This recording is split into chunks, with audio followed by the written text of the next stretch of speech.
ಕಾಗೋಡು ತಿಮ್ಮಪ್ಪನವರು ಭೂಮಿ ವಿಚಾರದಲ್ಲಿ ಹೋರಾಟ ಮಾಡಿ ನ್ಯಾಯ ಕೊಟ್ಟಂಥ ತಾಲೂಕು ಸಾಗರ ತಾಲೂಕು. ಬಂಗಾರಪ್ಪ ಯಡಿಯೂರಪ್ಪನಂಥವರು ಸಹ ಇದ್ದಂಥ ಜಿಲ್ಲೆ. ಅಂತಹ ಜಿಲ್ಲೆಯಲ್ಲಿ ಕಾಗೋಡು ತಿಮ್ಮಪ್ಪನವರ ಪ್ರಚಾರ ಮಾಡಿ ಗೆದ್ದು ಈಗ ರೈತರಿಗೆ ಇಂಡೈರೆಕ್ಟಾಗಿ ತೊಂದರೆ ಕೊಡುತ್ತಿರುವುದು ಎಷ್ಟು ಸರಿ? ಶಾಸಕರುಗಳು ಆ ಸ್ಥಳಕ್ಕೆ ಹೋಗಿ ಬರಲು ಸಮಯವಿಲ್ಲ. ಬೂಟಾಟಿಕೆಗಾಗಿ ಯಾರದೋ ಹತ್ತಿರ ಹೇಳಿಕೆ ಕೊಡಿಸುವುದು, ಸಮರ್ಥನೆ ಮಾಡಿಕೊಳ್ಳುವುದನ್ನು ಬಿಟ್ಟು ಇನ್ನು ಮುಂದಾದರೂ ರೈತರ ಪರವಾಗಿ, ಜನರ ಪರವಾಗಿ ಇರುವುದನ್ನು ಕಲಿಯಿರಿ. ಶಾಸಕರು ಹಾಗೂ ಅವರ ಬೆಂಬಲಿಗರು ಏನೇ ತೊಂದರೆ ಕೊಟ್ಟರೂ ನಾವು ಮಾತ್ರ ರೈತರ ಪರವಾಗಿ ಇದ್ದೇವೆ ಹಾಗೂ ಇರುತ್ತೇವೆ. ಹೋರಾಟಗಾರರನ್ನು ಬ್ಲ್ಯಾಕ್ಮೇಲ್ ಮಾಡಿ ಹೋರಾಟ ಮಾಡಿದರೆ ತೊಂದರೆ ಕೊಡುತ್ತೇವೆ ಅಂತ ಈ ರೀತಿ ಬೆದರಿಕೆಗೆ ನಮ್ಮ ಪಕ್ಷದ ಮುಖಂಡರು ಹೆದರುವುದಿಲ್ಲ. ಶಾಸಕರು ಹಾಗೂ ಜಿಲ್ಲಾ ಪಂಚಾಯತ್ ಮತ್ತು ತಾಲೂಕ್ ಪಂಚಾಯತ್ಗೆ ಸ್ಪರ್ಧಿಸಿ ರಾಜಕಾರಣದಲ್ಲಿರುವ ಬಗ್ಗೆ ಭ್ರಮೆ ಕಾಣುತ್ತಿರುವವರಿಗೆ ಮುಂದಿನ ದಿನದಲ್ಲಿ ಜನ ಪಾಠ ಕಲಿಸುತ್ತಾರೆ ಎಂದು ವಾಗ್ದಾಳಿ ನಡೆಸಿದ ಮಾಜಿ ಜಿಲ್ಲಾ ಪಂಚಾಯತ್ ಸದಸ್ಯ ರತ್ನಾಕರ ವನಗೋಡು.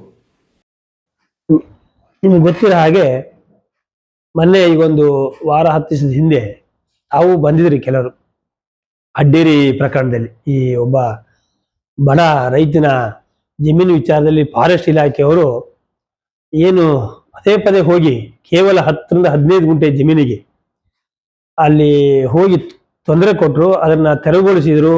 ಮತ್ತೆ ನಂತರ ನಾವೆಲ್ಲ ಹೋಗಿ ಪ್ರತಿಭಟನೆ ಮಾಡಿದ್ಮೇಲೆ ಆಯ್ತು ಏನು ಮಾಡಲ್ಲ ಅಂತ ಹೇಳಿದ್ರು. ಎ.ಸಿ.ಎಫ್ ಅವರು ಸ್ಪಾಟಿಗೆ ಬಂದು, ತದನಂತರ ಮತ್ತೆ DF ಅವರು ಮತ್ತೆ ಎ.ಸಿ.ಎಫ್ ಅವರು ಹೋಗಿ ಇದನ್ನೆಲ್ಲ ಲೆವೆಲ್ ಮಾಡ್ರಿ ಅಂತ ಹೇಳಿದ್ರು. ಮತ್ತೆ ತದನಂತರ ನಾವು ನಮ್ಮ ಪಕ್ಷದ ಎಲ್ಲ ಮುಖಂಡರುಗಳು, ನಮ್ಮ ಅಧ್ಯಕ್ಷರು ಬಂದಿದ್ರು, ತಾವು ಬಂದಿದ್ರು. ಅವತ್ತು ನಮ್ಮ ಸಾಹೇಬರು ಬಂದರು, ನಾಯಕರಂತ ಹಾಲಪ್ಪನವರು ಸಹ ಅಲ್ಲಿಗೆ ಭೇಟಿ ನೀಡಿ ಅಲ್ಲಿ ತಮ್ಮನ್ನು ಉದ್ದೇಶಿಸಿ ಸಹ ಮಾತಾಡಿದರು. ಏನು ಹೇಳಿದ್ರು ಅಂದ್ರೆ, ಅಲ್ಲಿ ಇಂಥ ಒಬ್ಬ ಬಡ ರೈತಂದು 15 ಗುಂಟೆ ಬಿಡಿಸೋಕೆ ಫಾರೆಸ್ಟ್ ಇಲಾಖೆಯವರು ಈ ರೀತಿಯ ದೌರ್ಜನ್ಯ ಮಾಡೋದು ಎಷ್ಟು ಮಟ್ಟಿಗೆ ಸರಿ? ಈ ತಾಲೂಕಲ್ಲಿ ಆಡಳಿತ ಇದ್ದಂಥವ್ರು ಅಥವಾ ಅವ್ರ ಕುಮ್ಮಕ್ಕು ಅಥವಾ ಅಧಿಕಾರಿಗಳು ಇಲ್ಲ ಒಂದ್ ಕಡೆ ಬೇಕು ಅಂತ ರೈತರಿಗೆ ಈ ತರ ಕಿರುಕುಳ ಕೊಡ್ತಾ ಇದಾರೋ? ಈ ಅಧಿಕಾರ ಇದ್ದಂಥವ್ರು ಹಂಗಾರೆ ಅಧಿಕಾರ ಏನ್ ಮಾಡ್ತಾ ಇದಾರೆ? ಒಬ್ಬ ಶಾಸಕರಾದಂಥವ್ರು, ಮನುಷ್ಯತ್ವ ಇರೋಂಥವ್ರು ಇಲ್ಲಿ ಬಂದು ನೋಡಿ ಹೋಗ್ಬೇಕು ಅಂತ ನಮ್ಮ ನಾಯಕರು ಹೇಳಿದ್ರು. ಅದಕ್ಕೆ ತದನಂತರ ಹೋಗಿ ಹೇಳಿ ಅಥವಾ ನಾವು ಹೋಗಿ DF ಹತ್ರ ಹೋಗಿ ಭೇಟಿ ಮಾಡಿ, ಅಲ್ಲಿ DF ಅವರು ಇಲ್ಲ ನಾನು ಹೋಗಿದ್ದೆ ಸರ್, ಆಯ್ತು ಯಾವ್ದೋ ಒಂದು ಅರ್ಜಿ ಬಂತು ಅಂತ ಏನೋ ಮಾಡಿರ್ಬೇಕೇನಾಗ್ಯಾರೆ, ಅದನ್ನ ನಾವು ಇನ್ ಮುಂದೆ ಆತರ ಏನು ಮಾಡಲ್ಲ, ಅವ್ರಿಗೆ ತೊಂದರೆ ಕೊಡಲ್ಲ ಅಂತ ಹೇಳಿ ನಮ್ಮ ಎದುರುಗಡೆ ನಮ್ಮ ನಾಯಕರ ಹತ್ರ ಮಾತಾಡಿದ್ರು. ಅದು ಅಲ್ಲಿ ಕ್ಲಿಯರ್ ಆಯ್ತು. ಆದ್ರೆ ಜವಾಬ್ದಾರಿ ಇರೋಂಥ ಶಾಸಕರು ಆ ಸ್ಥಳಕ್ಕೆ ಹೋಗಿ ನೋಡೋ ಅಂತ ಅವ್ರ ಕರ್ತವ್ಯ. ಹೋಗಿ ನೋಡಿ ಅಧಿಕಾರಿಗಳಿಗೆ ಯಾಕಪ್ಪ ಈ ತರ ಮಾಡಿದ್ವಿ, ಮುಖರ್ಜಿ ಬಂದಿದ್ವಿ ಅಥವಾ ಬೇರೆ ಬಂದಿದ್ವಿ, ಅದು ಬೇರೆ. ಆ ತರ ಮಾಡಕ್ ಹೋದ್ರೆ ಇಡೀ ಸ್ಟೇಟ್ ಅಲ್ಲಿ ಇಂಥ ಫಾರೆಸ್ಟ್ ಇಲಾಖೆ 4 ಸೃಷ್ಟಿ ಮಾಡ್ಬೇಕು ಅದನ್ನ ತೆರವುಗೊಳಿಸಕ್ಕೆ. ಆಯ್ತಾ? ಈ ಉದಾಹರಣೆ ನಮ್ಮ ಸಾಗರ ತಾಲೂಕಲ್ಲೇ ಹೆಚ್ಚು ಕಮ್ಮಿ 80% ಹೆಚ್ಚುವರಿ ಜಮೀನು ಇದ್ದೇ ಇದೆ. ಫಾರೆಸ್ಟ್ ಇರ್ಬೋದು, ಸರ್ಕಾರಿ ಜಮೀನು ಇರ್ಬೋದು, ಯಾವುದೇ ಇರ್ಬೋದು. ಅಂತ ಸಂದರ್ಭದಲ್ಲಿ ಹೇಳ್ಬೇಕಲ್ಲ. ಮತ್ತೆ ಈಗ ಜನಪ್ರತಿನಿಧಿಗಳಂತ ಎಂತಕ್ಕಾಗಿರೋದು? ಇಂಥ ಸಂದರ್ಭದಲ್ಲಿ ಅಧಿಕಾರಿಗಳಿಗೆ ತೊಂದರೆ ಕೊಟ್ಟಾಗ್ಲೇ ಅವ್ರಿಗೆ ರಕ್ಷಣೆಗಾಗಿ ಇರೋದು. ಆ ಕಾರಣಕ್ಕಾಗಿ ನಾವು ಅವ್ರಿಗೆ ರಕ್ಷಣೆ, ಈ ಅಧಿಕಾರ ಇದ್ದಂತರ ಕೈಯಿಂದ ರಕ್ಷಣೆ ಸಿಕ್ಕಿಲ್ಲ ಅನ್ನೋದಕ್ಕಾಗಿ ನಾವು ಅಲ್ಲಿ ಅವರಿಗೆ ರಕ್ಷಣೆ ಕೊಡಕ್ಕೆ ಹೋಗಿರೋದು. ಆದ್ರೆ ತದನಂತರ 2-3 ದಿವಸದ ನಂತರ ಶಾಸಕರು ಅವರ ಹಿಂಬಾಲಕರ ಹತ್ರ, ಅಲ್ಲಿ ಸ್ಥಳೀಯ ಹಿಂಬಾಲಕರ ಹತ್ರ ಹೇಳಿದ್ದಾರೆ, ಒಂದು ಸ್ಟೇಟ್ಮೆಂಟ್ ಕೊಡ್ಸಿದ್ದಾರೆ. ಅದು ಯಾರ ಹತ್ರ ಕೊಡ್ಸಿದ್ರು? ಮಣ್ಣು ಹೋಗಿ ಮಳಲು ಅಂತ ಮಾಡಿದರು, ಈ ತರ ಭ್ರಷ್ಟಾಚಾರದಲ್ಲಿ ತೊಡಗಿದಂತವ್ರನ್ನ ಹತ್ರ ಹೇಳಿಕೆ ಕೊಡ್ಸಿದ್ದಾರೆ. ನಾವು ಕೇಳಿರೋದು ಶಾಸಕರನ್ನ, ನೀವೇನ್ ಮಾಡ್ತಾ ಇದೀರಿ ಅಂತ ಹೇಳಿ. ಆದ್ರೆ ಇವ್ರು ಶಾಸಕರು ಅದಕ್ಕೆ ಉತ್ತರ ಕೊಡಬಿಟ್ಟು ಅವ್ರನ್ನ ಬೆಂಬಲಿಗರನ್ನ ಕಳಿಸಿ ಹೇಳಿದ್ದಾರೆ. ಶಾಸಕರು ಹಾಲಪ್ಪನವ್ರು ಇದ್ದಾಗೇನು ತೆರವುಗೊಳಿಸಿರಲ್ವಾ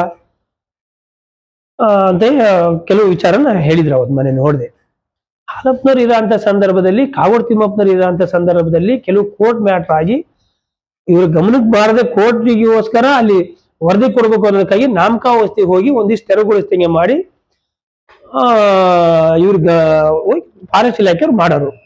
ಆದ್ರೂ ಸಹ ಅಂತ ಸಂದರ್ಭದಲ್ಲೂ ಸಹ ಹಾಲಪ್ಪನವರು ಇರೋಂಥ ಸಂದರ್ಭದಲ್ಲೂ ಅಷ್ಟೇ, ಕಾಗೋಡು ತಿಮ್ಮಪ್ಪನವರು ಇದ್ದಂತ ಸಂದರ್ಭದಲ್ಲೂ ಸಹ ಆ ಅಧಿಕಾರಿಗೆ ಹೇಳಿ ಕೋರ್ಟಿಗೆ ತಪ್ಪು ಮಾಹಿತಿ ಆಗಿರ್ಬೋದು, ನೀವು ಸರಿಯಾದ ರೀತಿಯಲ್ಲಿ ಮಾಹಿತಿ ಕೊಡ್ರಿ, ಈ ರೀತಿಯ ನಾವು ತೆರವುಗೊಳಿಸಕ್ ಹೋದ್ರೆ ಇಡೀ ರೈತರಿಗೆ ತೊಂದರೆ ಆಗುತ್ತೆ ಅಂತೇಳಿ ಅವತ್ತಿನ ಸಂದರ್ಭದಲ್ಲೂ ಸಹ, ಆಯಾ ಸಂದರ್ಭದಲ್ಲಿ ಕಾಗೋಡು ತಿಮ್ಮಪ್ಪನವ್ರು ಇರ್ಬೋದು ಮತ್ತೆ ಹಾಲಪ್ಪನವ್ರು ಇರ್ಬೋದು ಅರಣ್ಯ ಇಲಾಖೆಯವ್ರನ್ನ ಕೂರ್ಸಿಂದು ಹೇಳಿ ಯಾವುದೇ ಕಾರಣಕ್ಕೂ ಯಾರಿಗೂ ತೊಂದರೆ ಆಗದಂಗೆ ಮಾಡಿದ್ವಿ.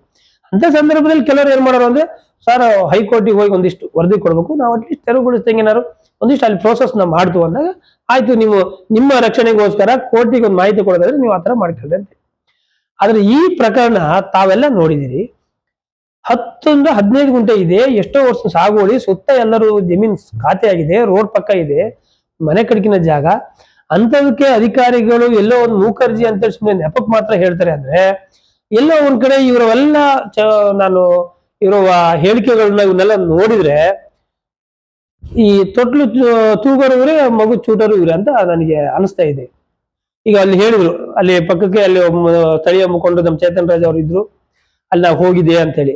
ಹಾಗಾದ್ರೆ ಒಬ್ಬ ಹೋಗಿ ಹೇಳಿದ್ಮೇಲೆ ಅಧಿಕಾರದಲ್ಲಿ ಇದ್ದಂತವ್ರು ಹೋದಾಗ ಮತ್ತೆ ಫಾರೆಸ್ಟ್ ಇಲಾಖೆ ಬರ್ಬಾರ್ದಲ್ಲ? ಪಾರ್ನೇಸ 50 ಎಕರೆ 100 ಎಕರೆ ಐತಪ್ಪ, ಅದಕ್ಕೆ ತೆರವುಗೊಳಿಸಕ್ ಬಂದ್ರೆ ಏನಾಗ್ಬೋದು, 10-15 ಗುಂಟೆನಾ? ಹಾಗಾದ್ರೆ ನಿಮಗೆ ಅದನ್ನ ಅವ್ರಿಗೆ ಹೇಳಿ ಕಳ್ಸಕ್ಕಾಗಿಲ್ವಾ? ನಾವು ಹೋಗಿ ಪ್ರತಿಭಟನೆ ಮಾಡ್ಬೇಕಂತ ನಾವು ಹೋಗಿದ್ದೆ ಅವಾಗ 2 ದಿವಸ ನಂತರ. ನಮಗೆ ನಾವು ಅವತ್ತು ಕಾಗೋಡು ತಿಮ್ಮಪ್ಪನವ್ರ ಜೊತೆ ಇದ್ದಂತರು, ಹಾಲಪ್ಪನವರು ಅಷ್ಟೇ, ನಮ್ಮ ಪಕ್ಷನೂ ಅಷ್ಟೇ, ರೈತರಿಗೆ ಯಾರು ತೊಂದರೆ ಕೊಡ್ತಾರೆ ಅಲ್ಲಿ ಅಧಿಕಾರ ಇರ್ಲಿ ಬಿಡ್ಲಿ ಅಲ್ಲಿ ಹೋರಾಟ ಮಾಡಿ ನಾವು ಅವ್ರಿಗೆ ನ್ಯಾಯ ಕೊಡ್ಸೋದು ನಮ್ ಕರ್ತವ್ಯ, ನಮ್ ಜವಾಬ್ದಾರಿ. ಅಧ್ಯಕ್ಷರೆಲ್ಲ ಹೋಗಿ ಬಂದು ಆಮೇಲೆ ಮಾರನೇ ದಿವಸ ಮತ್ತೆ ಹಾಲಪ್ಪನವರು ಸಹ ಅಲ್ಲಿ ಬಂದು ಅದನ್ನ ರೈತರಿಗೆ ಯಾವುದೇ ರೀತಿಯಲ್ಲಿ ತೊಂದರೆ ಕೊಡ್ಬಾರ್ದು ಅಂತ ರಕ್ಷಣೆ ಕೊಡುವಂತ ಕೆಲಸ ಮಾಡಿದ್ದಾರೆ. ನೀವು ರಕ್ಷಣೆ ಕೊಟ್ಟಿದ್ರೆ ನಾವ್ಯಾಕಲ್ಲಿ ಹೋಗ್ತಿದ್ವು? ನೀವೇನೋ ಅಧಿಕಾರಕ್ಕೋಸ್ಕರ ರಾಜಕಾರಣಕ್ಕೋಸ್ಕರ ಯಾರಿಗಾರ ತೊಂದರೆ ಕೊಟ್ಬಿಟ್ಲೆ ನಾವು ಏನು ಮಾಡಿದೆಲ್ಲ ಸರಿ ಅಂತೇಳಿ ನಾವು ಸುಮ್ಮನೆ ಇರ್ಬೇಕಾ? ಹಾಗಾಗಿ ಅದಕ್ಕೆ ರಾಜಕಾರಣ ಮಾಡ್ತೀರಿ ಅಂತ ಹೇಳಿದ್ದಾರೆ. ನಾವ್ ಹಂಗಿರೋ ರೈತರು ಪರವಾಗಿ ಹೋರಾಟ ಮಾಡಿದ ರಾಜಕಾರಣನ ನಮ್ಮ ಕರ್ತವ್ಯ ನಾವು ಮಾಡಿದ್ವಿ ತಿಳಿಸಿದ್ದಾರೆ. ಇದು ಶಾಸಕರು ಹೇಳದೆ ಅವ್ರು ಯಾವ ಕಾರಣಕ್ಕೂ ಹೇಳಲ್ಲ. ಯಾರ್ಯಾರು ಈ ತಾಲೂಕೊಳಗೆ ಫಾರೆಸ್ಟ್ ಲ್ಯಾಂಡ್ ಅಲ್ಲಿ, KPC ಲ್ಯಾಂಡ್ ಅಲ್ಲಿ ಯಾರ್ಯಾರು ಇದಾರೆ, ಎಷ್ಟು ಇದಾವೆ, ನಮ್ಮ ಹತ್ರ ಪಟ್ಟಿ ಇದೆ, ನಮಗೆ ಅದನ್ನ ಹೇಳೋಷ್ಟು ಕೆಪಾಸಿಟಿ ಇದೆ ಅಂತ ಅಂದ್ರೆ, ಇವ್ರು ಎಲ್ಲೋ ಒಂದ್ ಕಡೆ ಇವ್ರು ಗೆದ್ದಲಿಂದನೂ ಈ ಕ್ಷೇತ್ರದ ಅಭಿವೃದ್ಧಿ ಬಗ್ಗೆ, ರೈತರ ಬಗ್ಗೆ ಈ ತರ ಎಲ್ಲ ಈ ಪ್ರಾಬ್ಲಮ್ ಇದಾವಲ್ಲ, ಯಾವ್ದು ಫಾರೆಸ್ಟ್ ಇಲಾಖೆದು ಇರ್ಬೋದು, ಕಂದಾಯ ಭೂಮಿದು ಇರ್ಬೋದು, ಹಲವಾರು ಈ ಗ್ರಾಮ ಠಾಣ ಇರ್ಬೋದು, ಎಲ್ಲ ಇದನ್ನ ಸರಿಪಡಿಸ್ಬೇಕು ಅಂತ ಹೇಳಿ ಕುತ್ಕೊಂಡು ಯೋಚನೆ ಮಾಡಿಲ್ಲ ಇವರು. ನನ್ನ ಲೆಕ್ಕ ಆಲ್ಮೋಸ್ಟ್ ಯಾರ್ಯಾರ ಹೆಚ್ಚುವರಿ ಇದಾವೆ ಅವ್ರವನ್ನೆಲ್ಲ ಯಾವ ರೀತಿಯಲ್ಲಿ ತೊಂದರೆ ಕೊಡ್ಬೋದು ಅನ್ನೋದಕ್ಕಾಗಿ ಇವ್ರು ಕೂತು ಯೋಚನೆ ಮಾಡಿದ್ದಾರೆ. ಈ ಮೊನ್ನೆ ಉದಾಹರಣೆ ಹಕ್ರೆ ಮಲ್ಲಿಕಾರ್ಜುನ್ ಅವರು ಒಂದು ಹೇಳಿದ್ದಾರೆ. ಆದ್ರೆ ಹಕ್ರೆ ಮಲ್ಲಿಕಾರ್ಜುನ್ ಒಬ್ರದಲ್ಲ, ಇಡೀ ಈಗ ಅಲ್ಲಿ ಕೂತ್ರಲ್ಲ, ನೀನ್ ಹೇಳ್ದಲ್ಲಪ್ಪ, ಈ ಶಾಸಕರು ಹೇಳಿಸಿದಾರಲ್ಲ, ಅವ್ನ್ ಎಷ್ಟು ಎಕರೆ ಇದೆ ಸರ್ಕಾರಿ ಜಮೀನು ಬೇಕಲ್ಲ, ಅವ್ನ್ ಎಷ್ಟು ಒತ್ತುವರಿ ಫಾರೆಸ್ಟ್ ಲ್ಯಾಂಡ್ ಅಲ್ಲಿ ಇದೆ. ನಾವು ಹಂಗೇನಾದ್ರು ರಾಜಕೀಯನೇ ಮಾಡ್ಬೇಕು ಅನ್ನೋದಾದ್ರೆ, ಇವ್ರು ಫಾರೆಸ್ಟ್ ಲ್ಯಾಂಡ್ ಗಣಿ ಇಲಾಖೆ ಲೂಟಿ ಹೊಡೆದಾರೆ ಫಾರೆಸ್ಟ್ ಲ್ಯಾಂಡ್ ಅಲ್ಲಿ ಅಂತೇಳಿ ಬರುತ್ತಲ್ಲ ಇಡೀ ತಾಲೂಕು ತುಂಬಾ ಮಾಧ್ಯಮದಲ್ಲಿ, ಅವತ್ತೇ ನಾವು ಮಾಡ್ತೀವಿ ರಾಜಕಾರಣ. ನಾವು 10 ಗುಂಟೆ ರಾಜಕಾರಣ ಈ ರೈತರ ವಿಚಾರದಲ್ಲಿ ರಾಜಕಾರಣ ಮಾಡಲ್ಲ. ಅವ್ನು 10 ಗುಂಟೆ ಇರ್ಬೋದು, 10 ಎಕರೆ ಇರ್ಬೋದು, 25 ಎಕರೆ ಇರ್ಬೋದು, ಅವನಿದ್ರೆ ನಾವು ರೈತರ ಪರವಾಗಿ ಹೋರಾಟ ಮಾಡೋದು. ಅವ್ನು ಅವತ್ತಿಂದನೂ ಮಾಡ್ಕೊಂಡ್ ಬಂದಾನೆ, ಅವನಿಗೆ ಇರ್ಲಿ ಅಂತ. ನಾಳೆ ಬೆಳಿಗ್ಗೆ ಏನ್ ಪತ್ರಿಕೆ ಹೇಳಿಕೆ ಕೊಟ್ರಲ್ಲ, ಅವ್ರೆಲ್ಲರ ಹತ್ರ ಇರೋದೇ, ಎಲ್ಲರ ಹತ್ರನೂ ಹೆಚ್ಚುವರಿ ಜಮೀನು ಇದ್ದೇ ಇದೆ ಈ ತಾಲೂಕಲ್ಲಿ, ಈ ಶಾಸಕರ ಹತ್ರನೂ ಇದೆ ಹೆಚ್ಚುವರಿ ಜಮೀನು. ಆದ್ರೆ ಅಂತ ಸಂದರ್ಭ ಬಂದ್ರೆ ನಿಮಗೇನಾದ್ರು ಇಲಾಖೆ ತೊಂದರೆ ಕೊಟ್ಟರೆ ನಿಮ್ ಪರವಾಗಿ ನಾವು ಹೋರಾಟ ಮಾಡ್ತೀವಿ. ನಮ್ದು ಏನಿದ್ರು ನಮ್ಮ ರೈತರ ಪರವಾಗಿ ಹೋರಾಟ ಇರುತ್ತೆ, ರಾಜಕೀಯಕ್ಕೋಸ್ಕರ ಅಲ್ಲ. ಅಧಿಕಾರ ಇರ್ಲಿ ಬಿಡ್ಲಿ ನಾವು ನಿರಂತರವಾಗಿ ರೈತರ ಪರವಾಗಿ ಹೋರಾಟ ಮಾಡ್ಕೊಂಡು ಅದನ್ನ ಮುಂದೆ ಸಹ ಮುಂದುವರಿಸ್ತು. ಶಾಸಕರು ಹೇಳಿಕೆ ಕೊಡ್ಸೋದು ಎಷ್ಟರ ಮಟ್ಟಿಗೆ ಸರಿ ಅಂತ, ಎಲ್ಲೋ ಒಂದ್ ಕಡೆ ಈ ಹೋರಾಟಗಾರರನ್ನ ಈ ಬ್ಲಾಕ್ ಮೇಲ್ ಮಾಡಿ, ನಿಮ್ದಿದೆ, ಹಂಗೇಂದ್ರೆ ನೀವು ಹೋರಾಟಕ್ಕೆ ಬಂದ್ರೆ ನಿಮ್ದಿದೆ, ನಿಮ್ಗೆ ನಾವು ತೊಂದರೆ ಕೊಡ್ತೀವಿ ಅಂತ, ಈ ತರ ನಿಮ್ಮ ಬೆದರಿಕೆಗಳಿಗೆ ನಮ್ಮ ಪಕ್ಷದ ಮುಖಂಡರುಗಳಾಗ್ಲಿ ನಾವು ಯಾರು ಹೆದರಲ್ಲ. ಇಡೀ ರಾಜ್ಯಕ್ಕೆ, ಇಡೀ ಜಿಲ್ಲೆಗೆ ಏನಾಗುತ್ತೆ ಕಾರಣ ಆದ್ರೆ ಅದಕ್ಕೆಲ್ಲರಿಗೂ ನಾವು ರೆಡಿ ಇದ್ವು. ಆದ್ರೆ ನಿಮ್ಮಂತ ದೊಡ್ಡ ಬೆದರಿಕೆಗಳಿಗೆ ನಾವು ಯಾವ ಕಾರಣಕ್ಕೂ ಜಗ್ಗೋದಿಲ್ಲ. ನಾನು ನಮ್ಮ ಪಕ್ಷದ ಎಲ್ಲ ಕಾರ್ಯಕರ್ತ ಮುಖಂಡರು ಹೇಳೋದು ಅಷ್ಟೇ, ಈ ರೀತಿಯ ಬ್ಲಾಕ್ ಮೇಲ್ಗಳಿಗೆ ಹೆದರ್ಬೇಡಿ. ನಮ್ಮ ಪಕ್ಷ ಐತಿ, ನಮ್ಮ ಹಾಲಪ್ಪನವರು ಇದ್ದಾರೆ, ನಾಯಕರು ಹೋರಾಟ ಮಾಡ್ತು. ಸ್ಥಳೀಯವಾಗಿ ಆಯಾ ಸ್ಥಳೀಯ ಮುಖಂಡರುಗಳು ಸಹ ಇದ್ದೇ ಇದ್ದಾರೆ ನಿಮ್ಮ ಪರವಾಗಿರಕ್ಕೆ. ಈ ತರದ ಬ್ಲಾಕ್ ಮೇಲ್ಗಳಿಗೆ ನಾವು ಯಾರು ಸಹ ಹೆದರಲ್ಲ. ತಿಮ್ಮಪ್ಪನಂತ ಕ್ಷೇತ್ರದಲ್ಲಿ ಕಾಗೋಡು ತಿಮ್ಮಪ್ಪನವರು ಭೂಮಿಗೋಸ್ಕರ ಹೋರಾಟ ಮಾಡಿ ಸಾಗರ ತಾಲೂಕು, ಶಿವಮೊಗ್ಗ ಜಿಲ್ಲೆ ಹೆಂಗೆ ಅಂದ್ರೆ ಇಡೀ ರಾಜ್ಯದಲ್ಲೇ ಮಾದರಿ ಭೂಮಿ ವಿಚಾರದಲ್ಲಿ ಹೋರಾಟ ಮಾಡಿ ನ್ಯಾಯ ಕೊಟ್ಟಂತ ತಾಲೂಕು. ಯಡಿಯೂರಪ್ಪನವರು ಇದ್ದಂತ ಜಿಲ್ಲೆ, ಬಂಗಾರಪ್ಪನವರು, ಕಾಗೋಡು ತಿಮ್ಮಪ್ಪನವರು ಅಂತ ಭೂಮಿ ಕೊಡಿಸಿದಂತ ನಾಯಕರಿದ್ದು ಅಂತ ಕ್ಷೇತ್ರದಲ್ಲಿ ಇವತ್ತು ಗೆದ್ದು, ಅದು ಕಾಗೋಡು ತಿಮ್ಮಪ್ಪನವ್ರು ಪ್ರಚಾರ ಮಾಡಿ ತಾಂಗ ಗೆದ್ದು ಇವತ್ತು ರೈತರಿಗೆ ಇಂಡೈರೆಕ್ಟ್ ಆಗಿ ತೊಂದರೆ ಕೊಡ್ತಾ ಇದೀರಿ ಅಂತ ಹೇಳಿದ್ರೆ ಎಷ್ಟು ಮಟ್ಟಿಗೆ ಸರಿ ಇದು? ಹಾಗಾದ್ರೆ ಜನ ಗಮನಿಸಲ್ವಾ? ನೀವ್ ಹೇಳಿದ್ದೆ ಸರಿ ಅನಿಸ್ತಾ? ಎಲ್ಲ ಒಂದ್ ಕಡೆ ಯಾಕಂದ್ರೆ ಶಾಸಕರು ಇವರಿಗೆ ಅಲ್ಲಿ ಹೋಗಿ ಸ್ಪಾಟಿ ನೋಡಕ್ಕೆ ಇವರಿಗೆ ಟೈಮ್ ಇಲ್ಲ. ಓಟ್ ಕೇಳ್ಬೇಕಾರೆ, ಚುನಾವಣೆ ಮಾಡ್ಬೇಕಾರೆ ಇವರಿಗೆ ಎಲ್ಲದೂ ಬೇಕಾಗಿತ್ತು, ಎಲ್ಲರೂ ಬೇಕಾಗಿದ್ರು. ಆದ್ರೆ ಇವತ್ತು ಆ ರೈತಿಗೆ 15 ಕುಂಟೆ ರೈತನ ಇವತ್ತು ಫಾರೆಸ್ಟ್ ಇಲಾಖೆ ಬಿಡ್ಸಕ್ ಹೋಗಲ್ಲ. ಹಾಗಾದ್ರೆ ಅವಾಗ ನಿಮ್ಗೆ ಟೈಮ್ ಇರಲ್ವಾ? ಅಲ್ಲಿ ಹೋಗಿ ಭೇಟಿ ಮಾಡಿ ಆ ಸ್ಥಳ ಪರಿಶೀಲನೆ ಮಾಡಿ ಇಂಥ ಜಾಗಕ್ಕೆ ಅರಣ್ಯ ಇಲಾಖೆ ನೀವು ಯಾಕೆ ಬಂದ್ರಿ ಅಂತ ಕೇಳಕ್ ನಿಮಗೆ ಅಧಿಕಾರ ಇಲ್ವಾ? ಜನ ಅಧಿಕಾರ ಕೊಟ್ಟಿರಲ್ಲ ನಿಮಗೆ. ಹಾಗಾಗಿ ಇಂಥ ಅಧಿಕಾರ ಹಿಡ್ಕೊಂಡು ಸುಳ್ಳೆ ಬೂಟಾಟಿಕೆಗೋಸ್ಕರ ಸುಮ್ನೆ ಯಾರ ಹತ್ರ ಹೇಳಿಕೆ ಕೊಡ್ಸೋದು, ಸಮರ್ಥನೆ ಮಾಡಿಕೊಳ್ಳೋದು ಬಿಡ್ರಿ. ಇನ್ ಮುಂದಾರು ರೈತರ ಪರವಾಗಿ, ಜನರ ಪರವಾಗಿ ಇರೋದನ್ನ ಕಲ್ಕೊಳ್ರಿ.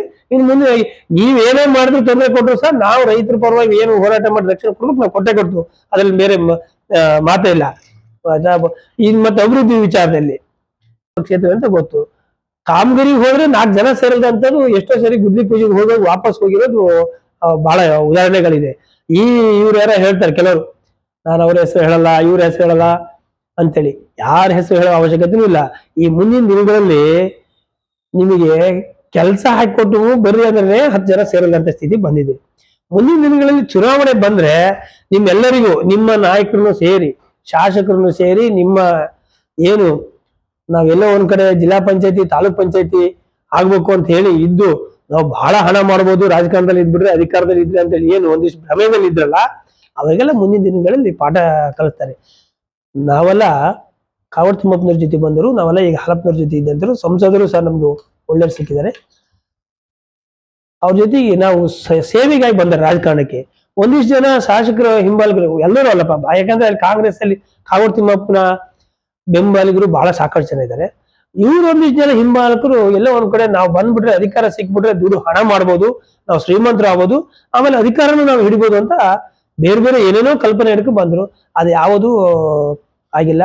ಅಲ್ಲಿ ಹೇಳ್ತಾರೆ ಅದ್ರಲ್ಲಿ ಏನಾಗಿದೆ ಅಂದ್ರೆ, ಈ ಶಾಸಕರಿಗೆ ಜಾಸ್ತಿ ಹೋಗ್ತೈತೆ ಅಂತ ನಮಗೆ ಸಿಗಲ್ಲ ಅಂತ ಇವರು ಹೋದ್ರೆ ಅವ್ರಿಗೆ ಸಿಗಂತ ಆ ಶಾಸಕರು ಅವ್ರವ್ರೊಳಗೆ ಸರಿಯಾಗಿಲ್ಲ.